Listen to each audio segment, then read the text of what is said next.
If you could just start with a brief outline about what people can expect from this film.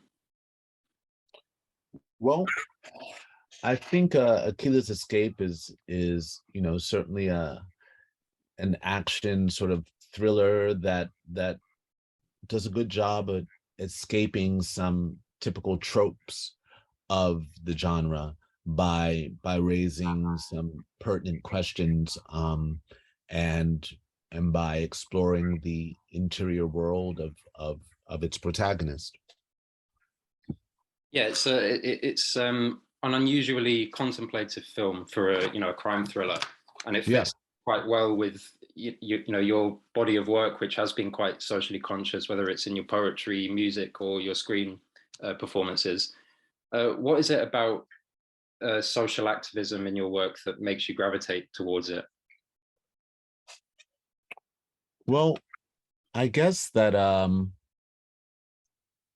the art, I mean, I'm really responding to the art that has moved me, the art that has stood the test of time. It has, I'm not responding to art that has merely moved me. It's art that has moved millions of people, right? Whether we're talking about, Joni Mitchell, Nina Simone, Bob Marley, Fela Kuti, Jimi Hendrix, all of their work uh goes beyond the personal and the interpersonal, and looks at the world and makes statements about the world. Stevie Wonder, like these. I guess I deep down I think that the most exciting art is unafraid to look at the times and attempt to speak at them. And I think that Charles's work, um, Charles, who's a friend that I've had, for well over 20 years, I guess, is really a reflection of his character. And I would say, this is something that's really true to who he is. And he always spoke of a desire for us to collaborate, and it just so happens that this is something like that, once you said, like you said, fits into the sort of pantheon of work that I've found interest in, or that finds me. Um, but yeah, I think that when you have, the platform of a theatrical release, of being able to make work that's going to reach people, why not say something with it? So, talking about the director Charles Officer, because obviously he is himself Jamaican Canadian. Did he talk to you about the specificity, sorry, of those situations that are specific to that community, or did he let you draw upon your own knowledge of the issues, which are sort of somewhat more universal? I mean, he talked to me a great deal about the specificity of what he was working on, and what the historical events that inspired his screenplay. And of course, I had done my own research as well. A lot of it I was familiar with before the conversation came up, and then of course I went deeper once the screenplay was given to me. So yeah, it's something that I'm my family's from Haiti, so we're both from the Caribbean, and it's these stories are something that we kind of know, that resonate with us, um, and that mean a lot to us, obviously. And so it was. I thought that it was kind of beautiful the way that he pulled this story from that historical context.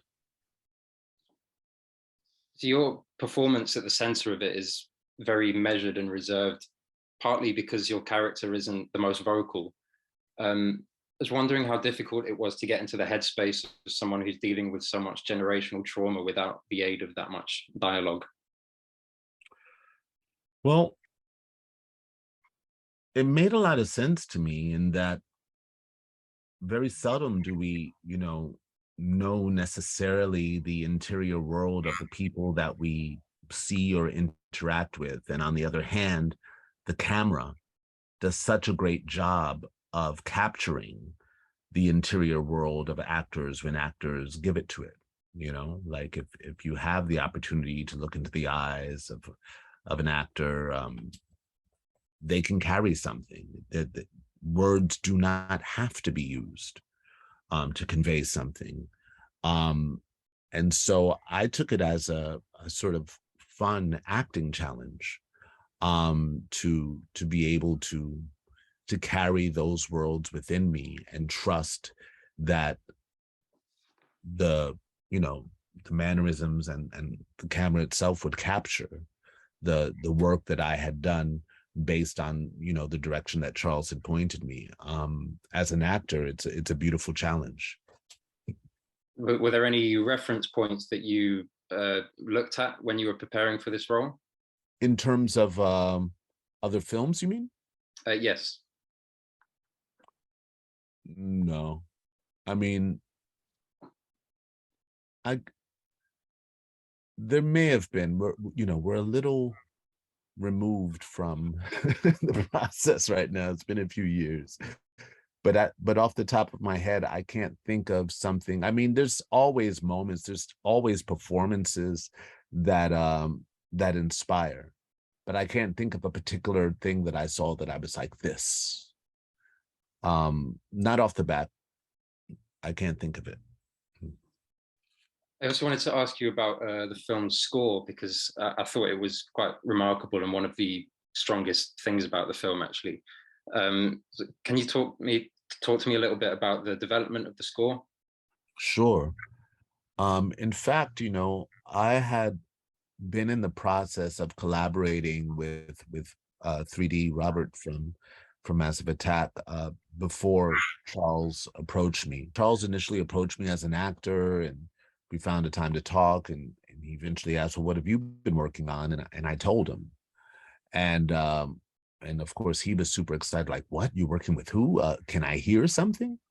And so when I shared with him some of the music we had been working on, of course, he was like, this is extraordinary. I would love so much to have this in the film.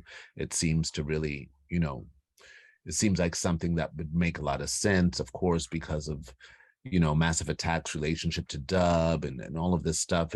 I understood immediately how, you know, he became attached to the idea, and then Robert, of course, was willing. And so we were able to you know, lend him a few songs from what we've been working on for this process. And in the meanwhile, you know, Charles also, you know, wanted me to be involved beyond sharing those tracks. And so after after production ended, you know, after we shot the film, I was able to put my head into the music. It wasn't something that I was like composing as we were working. So another thing that the film is massively concerned with is redemption and breaking cycles of abuse and exploitation. You know, we've only got about a minute left, so it might not be ideal, but in terms of where society is at the minute, do you take a nihilistic view of where we are, or are you quite optimistic about how we can heal from the mess that we've kind of found ourselves in? Well, I think we have to be really clear at pointing out what that mess is. That mess is patriarchy. That mess is you know, white supremacist, imperialist, patriarchal, Christian, fucking, you know, it's very specific. And I think that the closer we can get to dismantling, you know, these ideas that are perpetuated through media, through many aspects of life, through religion, what have you, the idea of what a man is, the idea of what cool is, the idea of what gangster is, all of these things have to be challenged at their root. And well, the idea of what success is, all of these things, right? And these are, of course, questions that the character I'm portraying in Akilla is questioning for himself. I think the literature that he shares and all that has to do with that. And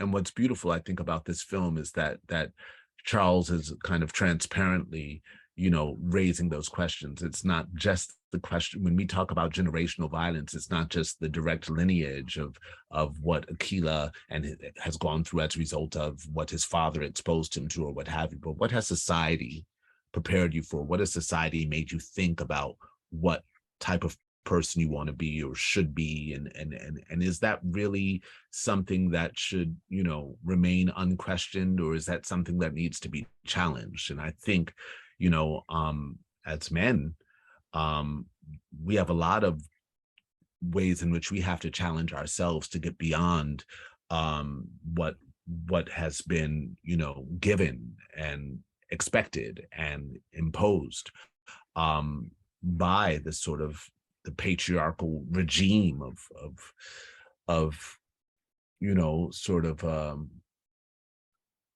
thinking that comes from so many angles. We need to be more reflective. We need to shut the fuck up, and we need to find ways to get beyond ourselves and to find that more vulnerable, open, adaptable perspective that Charles approaches in this film. Great, we're out of time, but thank you so much for your time today, Saul, and good luck with the rest of the film. Thank you.